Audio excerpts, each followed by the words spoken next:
¿Qué tal? Buenos días. Haciendo pruebas. ¿Se escucha el audio bien?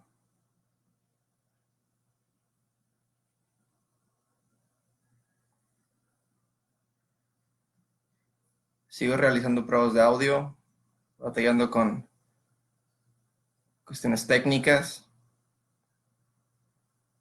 Buenos días a todos.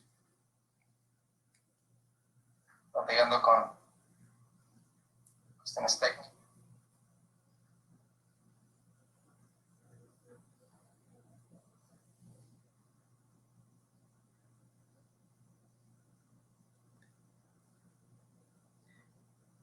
¿Qué tal? Buenos días. Espero estén bien. Estoy recibiendo nada más las notificaciones de que todo esté funcionando, que tengamos buena conectividad y que todo marche de acuerdo, en plan. Sigo esperando.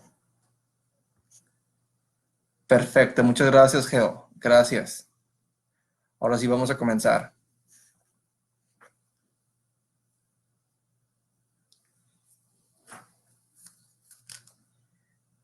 Listo. Ahora sí. Pues la verdad me da mucho gusto estar aquí con ustedes a través de Facebook. Me presento bien rápido. Yo soy el maestro Oscar Vaca, soy director de la Filarmónica Juvenil de Nuevo León. En Nuevo León existen varios programas de educación musical y la Filarmónica yo creo que es el que encabeza o el que reúne las particularidades de cada uno de los programas musicales en el estado de Nuevo León. La Filarmónica Juvenil de Nuevo León ya tiene 30 años de existir. Son cerca de este año que se cumplen las 3 décadas como tal del trabajo sinfónico, del trabajo ahora sí que musical, humano, pero más importante de educación. Así que mi aportación el día de hoy con ustedes, yo creo que va más enfocado a las orquestas juveniles, a las orquestas que están en desarrollo, las orquestas que están en formación. La mayoría de los chavos de la orquesta están en nivel preparatoria o en nivel licenciatura. Entonces la mayoría de ellos, a pesar de que sí están estudiando música, a lo mejor no se van a dedicar a tocar en orquestas como tal, a lo mejor van a formar parte de la comunidad musical eh, tocando en diferentes tipos de trabajo, diferentes tipos de ambientes, obviamente musicales, pero no como tal en la orquesta. Y ahorita les voy a explicar por qué. Eh, Primero que nada, digo, ya empezamos un poquito tarde por las cuestiones técnicas, pero vamos trabajando en que todo se vaya solucionando. Estoy esperando que se conecten un poquito más de personas para, para darle con la transmisión todavía. Voy a poner 30 música de fondo. Ahí me van diciendo si se escucha fuerte o no se escucha fuerte. Geo, me ayudarías bastante si el volumen está a un buen volumen.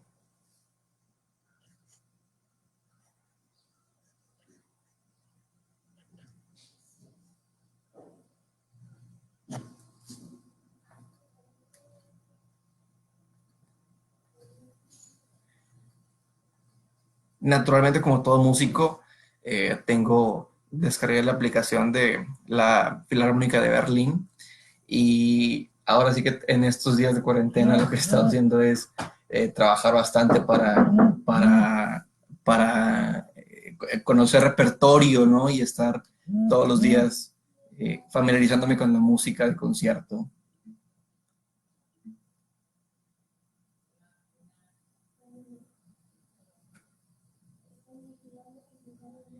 Bien, ya se está agregando bastante gente a ver la transmisión. Vamos poco a poco.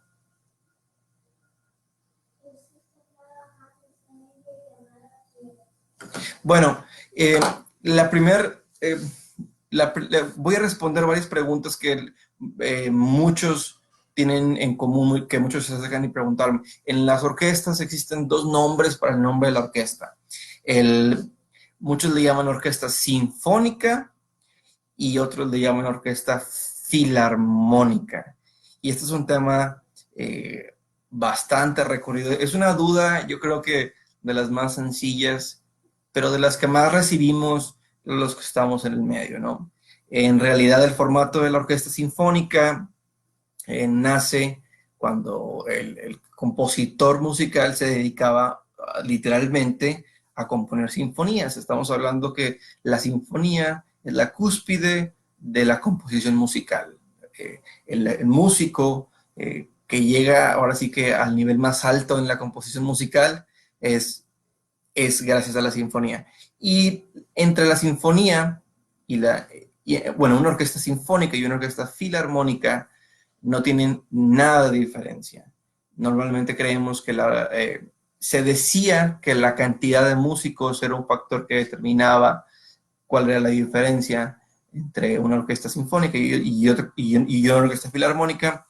Se creía que la orquesta filarmónica era esta orquesta que tenía más cantidad de, de músicos, pero no. En la actualidad no hay ninguna diferencia entre una orquesta sinfónica y una orquesta filarmónica. Es exactamente lo mismo. Tal vez en alguna ciudad como Viena pueden tener dos orquestas. Entonces, para diferenciarlas, una se llama sinfónica y otra se llama filarmónica. No hay ninguna diferencia, no tiene nada que ver con el financiamiento como tal de las orquestas, no tiene nada que ver ahora sí que con la traducción, porque también en Alemania, inglés, español, la realidad es que no hay ninguna diferencia. El nombre de filarmónica y el nombre de sinfónica, las dos funcionan como tal. En la Filarmónica Juvenil de Nuevo León tenemos la ventaja de tener este convenio con el municipio de San Pedro, donde nos permite estar, o nos permitían desde la cuarentena, estar bien activos tocando en conciertos. Entonces, para todos aquellos que nos estuvieron siguiendo en las redes sociales, se dieron cuenta ahora sí que de lo noble, de lo loable que es nuestra labor, ¿no? A través de la música, ir atendiendo a diferentes generaciones de chavos para que se vayan involucrando en esa actividad musical. Para platicarles un poquito más de la estructura de la orquesta.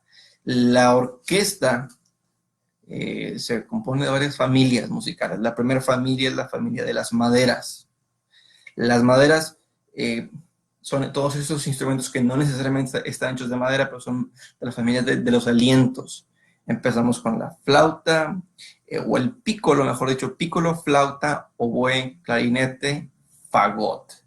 Esta dotación o esta formación de la familia de las maderas, de los alientos madera, es la primera de cuatro. Entonces, en las primeras, yo creo que para mediados de 1800, después de Beethoven, la orquestación empezó a crecer.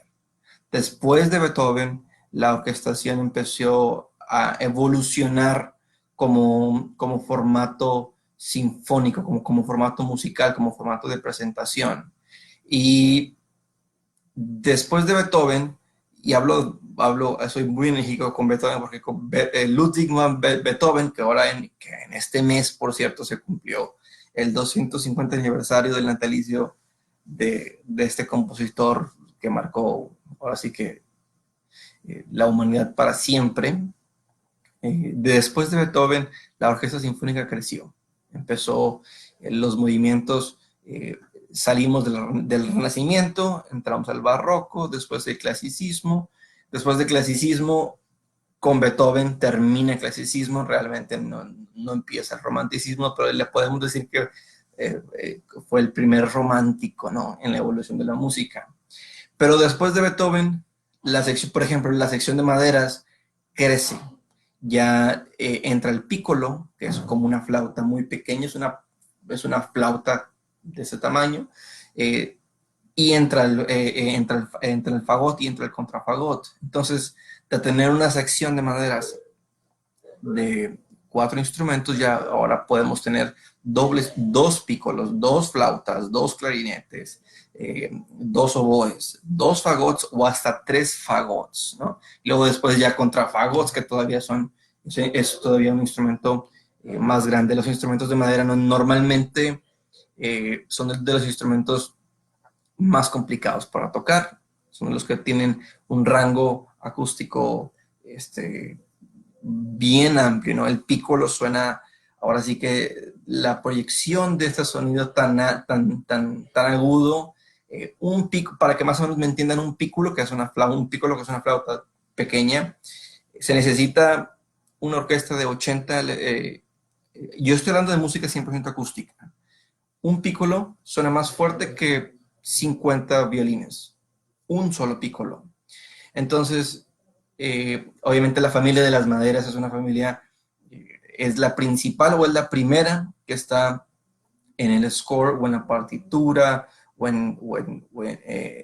del director de la orquesta o del compositor como tal. Después de la familia de las maderas está la familia de los metales, y esta para mí es mi favorita porque pues, es la que tiene más presencia acústica, la que tiene más presencia sonora. La familia de los metales empieza con el corno francés, que a pesar de que suena bastante a madera, es un instrumento hecho de metal. La familia de los metales como tal está hecha de instrumentos hechos de metal, son instrumentos de aliento, si junto la familia de las maderas con la familia de los metales, pues vamos a tener este formato que se llama banda, o la banda popular, o la banda de pueblo, ¿no? Que es la que muchos conocen. Pero la familia de los metales comienza con el corno francés, con la trompeta, con el trombón y la tuba.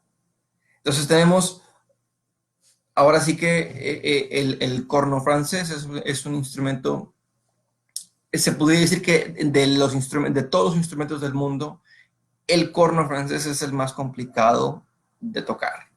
Lo que es el corno francés, el nivel de complejidad, de técnica que se necesita para tocar el corno francés, yo creo que es de los más que requiere atención, de desarrollo, madurez física, ¿no? Y ahora sí que la condición física de un cornista es la de un atleta, ¿no? La formación física, la formación anatómica de un cornista tiene que ser muy específica por la capacidad de aire, ¿no? En el tórax. Pero antes a los cornistas los consideraban tan importantes o tenían este mismo grado de presencia en la comunidad y de respeto como la de un médico, ¿no? O sea, ser cornista significaba estar en una posición social, estar en una posición, ahora sí que social, muchísimo más respetada, ¿no? De lo que hoy en día se le tiene. Pero después del corno francés está la trompeta, que en nuestra cultura en México conocemos la trompeta como un instrumento, como con los mariachis o como las bandas, pero la trompeta pues, obviamente es uno de los instrumentos más antiguos de la familia de los metales, así que digo, tiene cientos y cientos de años, no necesariamente es un instrumento mexicano. Y después de la trompeta sigue el trombón, y obviamente la mayoría de nosotros conocemos el trombón, que es este instrumento que lo tocas de lado y la vara la vas extendiendo, eh, y se van produciendo las diferentes notas a través de este movimiento de la vara, ¿no? Y el último instrumento en la familia de los metales es la tuba. Hay muchas versiones de tubas. La tuba de concierto es muy particular. Cabe mencionar que fue Wagner quien, ahora sí que a necesidad propia, se dio a la tarea de desarrollar la tuba, de desarrollar el instrumento, porque él necesitaba en sus óperas este sonido, ¿no? Este bajo, este prominente sonido de la familia de los metales que funcionaba en aquel entonces como para darle más cuerpo, como para darle más, una sensación de amplitud a la música. Entonces, este hombre, Richard Wagner, compositor alemán, que la mayoría de ustedes deben de conocer a Richard Wagner por sus óperas. Ahora sí que él es el famoso compositor de la ópera, que es donde está la señora gordita con los cuernos. Bueno, esa música es de Wagner. Y Wagner fue el que comenzó a inventar, a crear la necesidad por tener que desarrollar un instrumento de metal que genere notas graves. Entonces, al igual que la familia de las maderas, la familia de los metales está compuesta de igual de instrumentos agudos, de instrumentos medios y de instrumentos graves. ¿Cuáles serían los instrumentos si los relacionamos paralelamente? Yo creo que la trompeta es un instrumento agudo, igual que la flauta, ¿no? El trombón es un instrumento medio o grave, igual que el clarinete, ¿no? Y luego está el fagot, que es uno de los instrumentos graves, que ahora sí que cada rango sonoro que tienen los instrumentos son complementos de uno. Entonces, hasta ahorita ya cubrimos la familia de las maderas, la familia de los metales. Si los pongo en orden, ahora sí que son pícolo, flauta, oboe, clarinete, fagot, contrafagot, corno, el corno francés es el nombre correcto del corno, trompeta, trombón, tuba. Y aquí esto es la mitad de una orquesta sinfónica o de una orquesta filarmónica. No, recordamos que no importa cuál es la diferencia entre una orquesta sinfónica y una orquesta filarmónica. Recordamos que es lo mismo, virtualmente significan lo mismo y las dos orquestas tocan el mismo tipo de música. Algunos se confunden mucho y se ponen así como que, bueno, es que no sé cuál es la diferencia entre una orquesta filarmónica y una orquesta sinfónica. Recordemos, es lo mismo, ¿no? Es otra forma de ponerle otro nombre a una orquesta en una misma ciudad. Realmente no hay nada diferente. Y la tercera, bueno, aquí llevamos dos familias, que es la primera familia, que es la familia de las maderas, la segunda familia, que es la familia de los metales, y luego después viene una de las familias que le ha costado más tiempo en evolucionar, la familia de las percusiones. La percusión es un instrumento, ahora sí que es una serie de diferentes instrumentos. La familia de las percusiones no es un instrumento. Podemos decir que a lo mejor en los tiempos de Mozart, en los tiempos de Beethoven, los timbales era lo único que se consideraba como instrumento de percusión, pero el día de hoy existen especialistas en diferentes tipos de percusión, diferentes tipos de géneros para la percusión latina, la percusión sinfónica, y la familia de las percusiones es la familia más amplia de todas, porque sigue evolucionando. La música popular nos está creando esta necesidad de seguir evolucionando esta familia de las percusiones. Nosotros creemos que la batería es un instrumento, pero la realidad es que la batería es ahora sí que es la combinación de diferentes tipos de tambores, diferentes tipos de platillos. Tenemos el bombo, pero el bombo sinfónico como tal es un bombo, y el bombo de batería es otro bombo. La batería tiene hasta 6 diferentes tipos de tambores o de tarolas, y yo creo que ya cada baterista puede diseñar su propio layout o su propio instrumento para tocar, pero la batería no es un instrumento, ¿no? Son bastantes instrumentos. Ahora en la música mexicana, que es donde a nosotros nos gusta existir, porque pues somos mexicanos, muchos instrumentos típicos como el güiro, ¿no? Como las maracas, las sonajas, las campanas.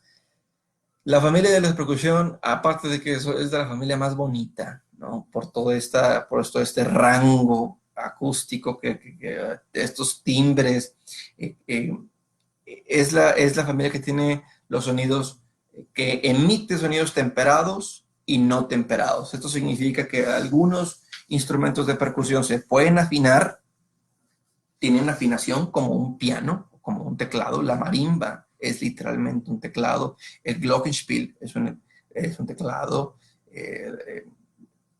literalmente tienen una nota y el bombo no, los platillos no. Sí hay diferencias en cuanto a la proyección o al tamaño del instrumento, depende de qué tipo, no vas a utilizar un bombo, por ejemplo, para música de Mahler como un bombo para música de Tchaikovsky. A lo mejor no es el mismo bombo, necesitas a lo mejor en Mahler, en música de Gustav Mahler necesitas a lo mejor hasta 2 bombos, ¿no? Para cubrir esta necesidad de orquestación que es diferente, porque es diferente música. Y incluso en Mahler tienen 8 timbales, ¿no? Entonces, los invito así que a que se acerquen a la música sinfónica, a que conozcan la orquestación, este tema del mundo de la orquesta. Yo creo que es un mundo, es un tema que nos puede dar para más de 2 sesiones en la semana. Entonces, para mí era bien importante como enseñarles a ustedes, primero las familias, ¿no? Entonces, ya platicamos de la familia de las maderas, ya platicamos de la familia de los metales, de la familia de las percusiones. Yo creo que es un tema que podemos desarrollar todavía en la siguiente sesión, pero inmediatamente después de la familia de las percusiones, tenemos la familia de las cuerdas. Entonces, ¿qué es lo que voy a platicar el día de hoy? En esta primera sesión es lo que voy a platicar de la familia de las cuerdas. ¿Qué son las cuerdas? ¿Hasta dónde abarcan? ¿Cuáles son los instrumentos de cuerda? Violín, viola, cello y contrabajo. Todos los demás instrumentos de cuerda que existen, como la guitarra, como el arpa, como el banjo, ¿no? Sí son instrumentos de cuerda, pero que no necesariamente forman parte de la estructura de la familia de cuerdas de una orquesta, ¿no? Entonces, por aquí les voy a enseñar mi violín. Mi instrumento principal es el violín. Entonces, el día de hoy les quiero enseñar mi violín.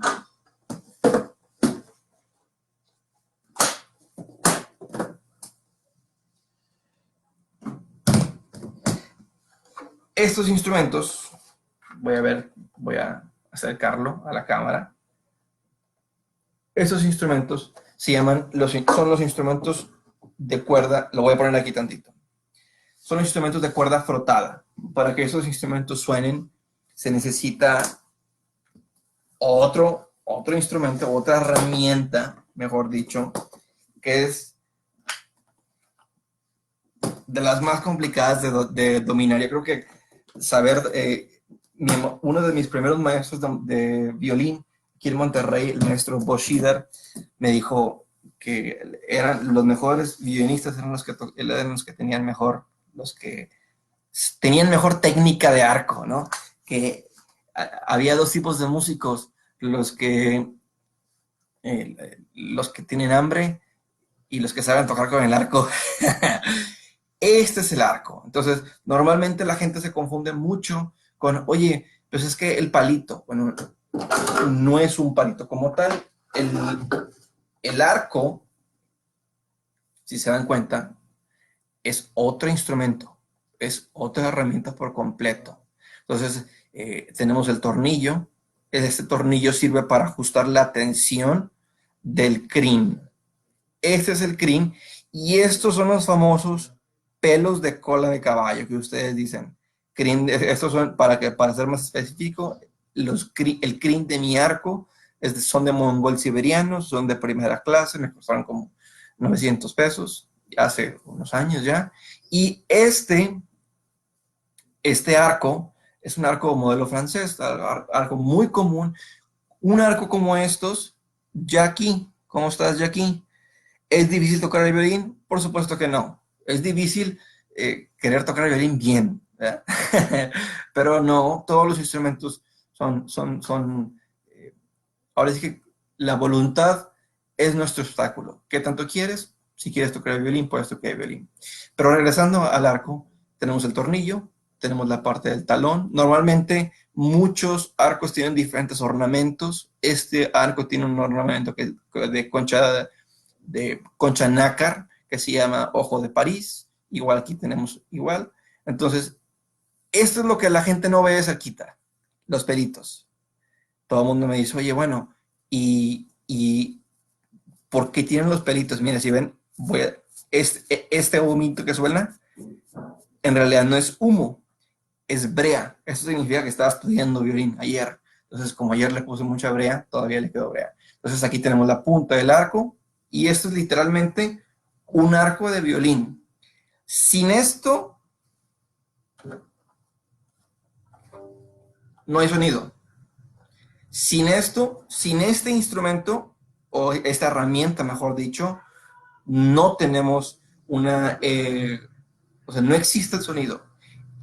¿Cuál es la mecánica para que suene? Tengo que frotar, literalmente. Hay un contacto del crin, de los pelitos, con las cuerdas. Pero bueno, ahorita no me voy a poner a tocar porque luego van a pensar que es otro tipo de...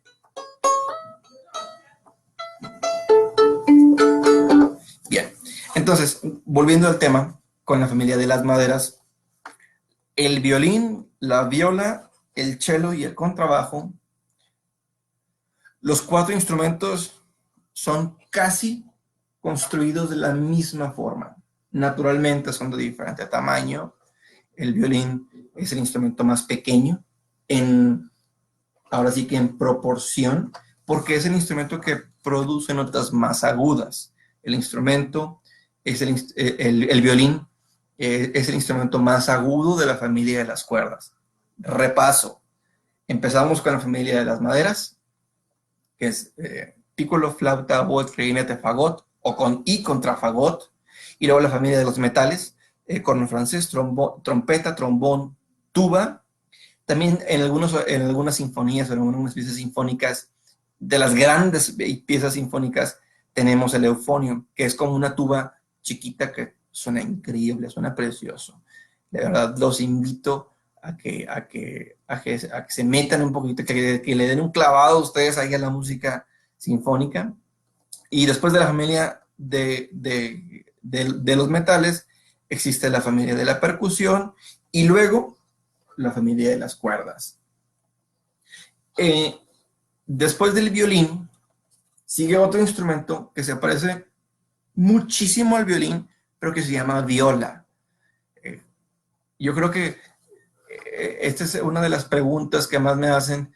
¿Cuál es la diferencia entre un violín y una viola? La mayoría de ustedes no sabe que son instrumentos, se parecen mucho. ¿Cuál es la única diferencia a primera vista entre un violín y una viola? El tamaño. La viola normalmente, si yo llego más o menos como por acá, ¿no? Hay violas hasta de 16 pulgadas, 17 pulgadas, 18 pulgadas, estos 12, 13 pulgadas.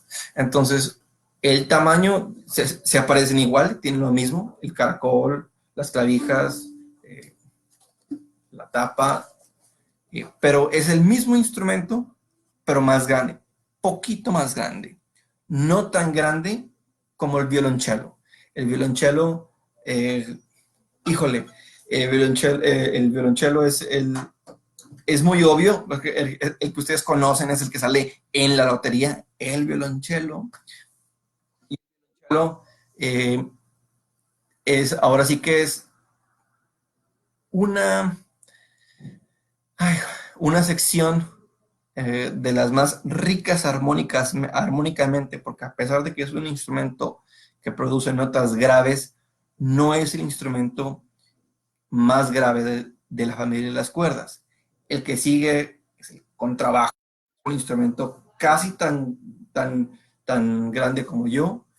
Hay diferentes tipos de contrabajos. Hay contrabajos que tienen 4 cuerdas, hay contrabajos que tienen 5 cuerdas. El primer contrabajo tenía 3 cuerdas. Y obviamente pues, es un instrumento italiano que que se toca ahora sí que con los dedos, y ahora sí que para ser contrabajista es casi que obligatorio tener las manos bien grandes, ¿no? Tener esta dimensión de manos.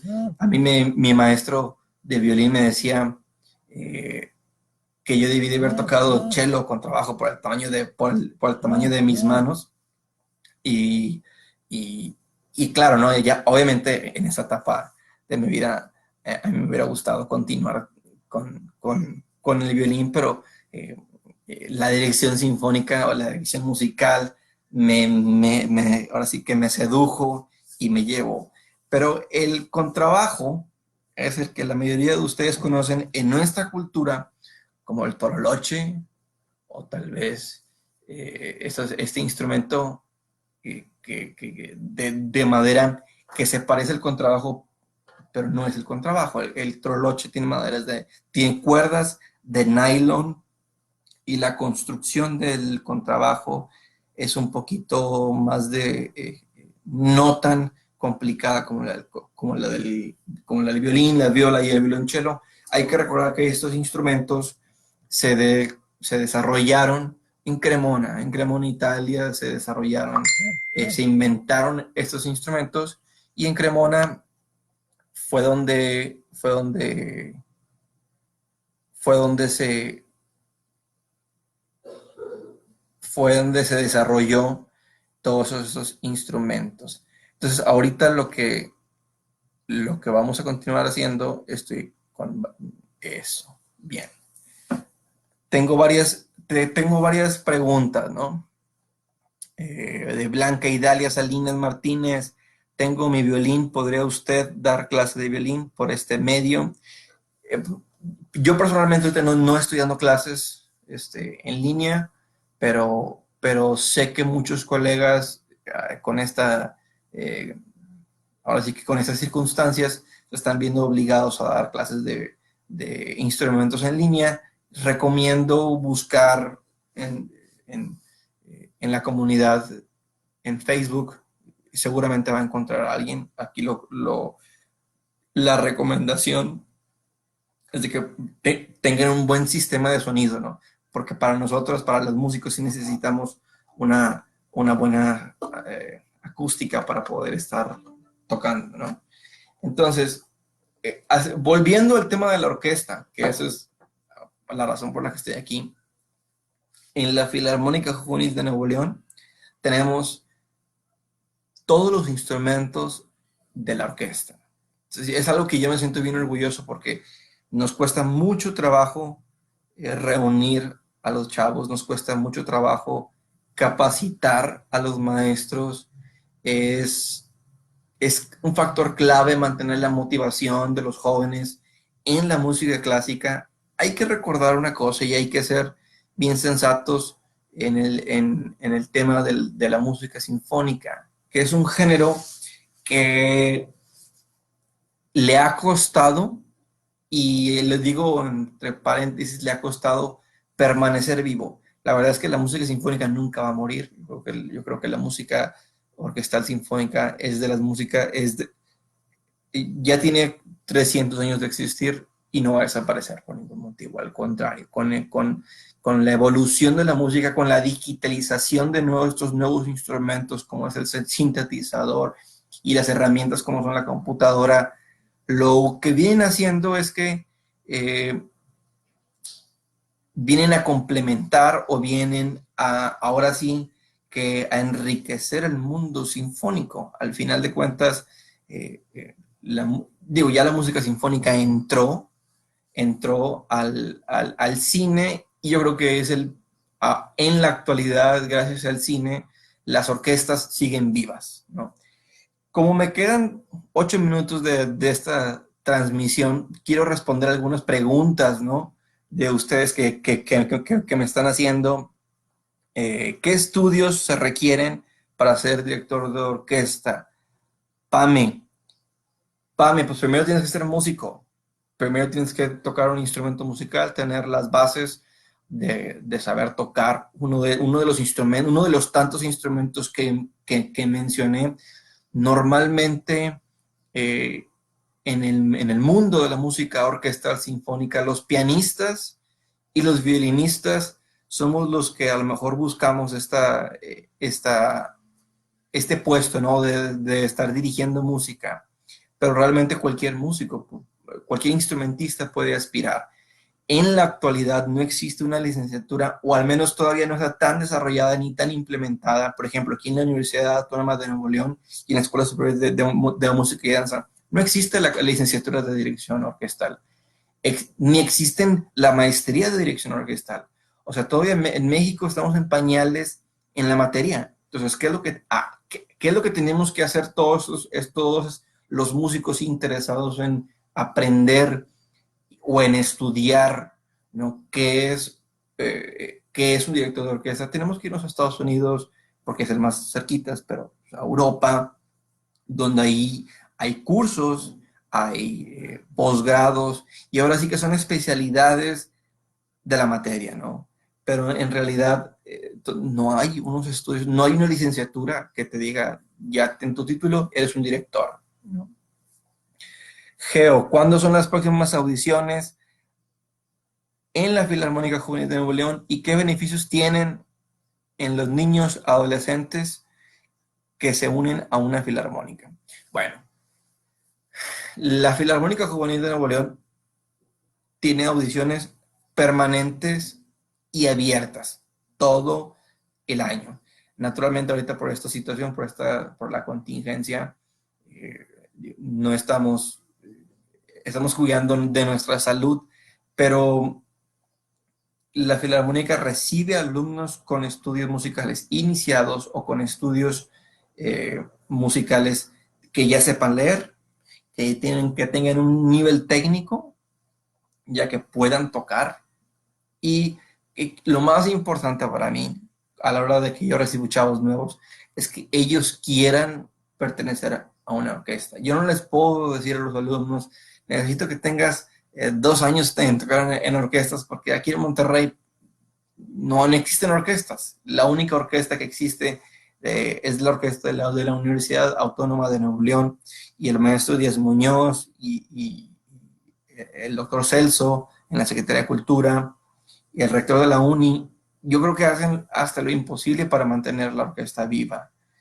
Si no fuera por el esfuerzo de la única institución que existe, no tendríamos orquesta. Entonces, para eso se necesitan programas musicales como son la Orquesta Filarmónica Juvenil de Nuevo León, donde a través de la orquesta juvenil enamoramos a los chavos. Ya si en su vida personal ellos deciden eh, continuar con la carrera musical y dentro de su carrera musical ellos dicen, me gusta el camino de las orquestas, porque hay que recordar, al principio de la plática hablaba que los músicos no necesariamente tienen que tocar en una orquesta, pues pueden continuarlo, pero la Filarmónica les da este espacio de desarrollarse, este espacio de enriquecer su vida a un nivel no nada más profesional ni a un nivel técnico, sino a un nivel personal. Sabemos ya de los beneficios que existen en la música, en tocar un instrumento musical, porque es muy diferente escuchar música clásica a tocar música, ¿no? A tocar un instrumento musical. Los beneficios de tocar un instrumento musical, obviamente, son un impacto directo al desarrollo del corpus callosum, que es el puente entre los dos hemisferios del cerebro. Un joven o un alumno que toca un instrumento musical, a la hora de estar tocando, está leyendo, está contando, se está moviendo, así que está utilizando su cuerpo, está pensando naturalmente, está sintiendo. Entonces, múltiples áreas del cerebro se encienden al estar tocando un instrumento musical, porque hay que recordar que los músicos estamos leyendo música, o sea, estamos ahora sí que contando compases, estamos descifrando patrones rítmicos, melódicos, dinámicos. Entonces, toda esta actividad cerebral mejora la conexión de los dos hemisferios del cerebro. En la actualidad, tocar un instrumento musical es el único ejercicio para el cerebro. No hay otro. O sea, científicamente ya está comprobado que tocar un instrumento musical es el único ejercicio para el cerebro. ¿Quieres que tus hijos tengan un buen desarrollo académico? Ponlos a tocar un instrumento musical. ¿Quieres que tus hijos se conviertan en personas sensibles, en personas buenas, en personas que perciban, que tengan este grado de sensibilidad humana?